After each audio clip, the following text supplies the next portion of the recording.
Ito ang trending na Korean street foods na napanood ko na sa TikTok. Nag-crave kasi ako dahil mahal ang Korean noodles. Noodles na lang natin ang ginamit ko. Ito isang kasalupak, pansit canton, calamansi flavor, at 2 large na itlog, at 4 na hotdog, na prito ko na po yan. At batihin lang po natin ang itlog.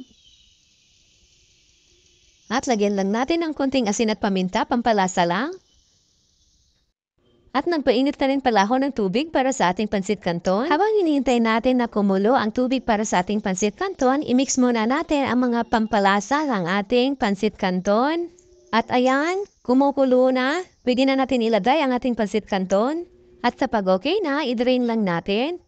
At imix-mix lang nating mabuti para manuot ang mga pampalasa ng ating pansit canton.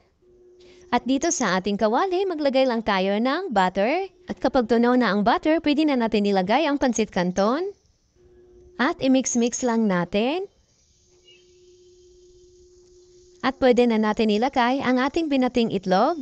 Subukan naman natin ang ibang luto ng pansit canton na iba dun sa nakasanayan natin. At ilagay na natin ang cheese at hotdog. Nang mapanood ko ito sa TikTok, natakam talaga ako. Kaya ito, sinubukan ko. First time ko gumawa nito. Hindi rin kasi ako masyadong mahilig sa manghang. Kaya okay lang na hindi Korean noodles ang gagamitin natin. Masarap din naman ang pansit canton natin. Lasang Pinoy. At ito na ang ating ala Korean street food noodles.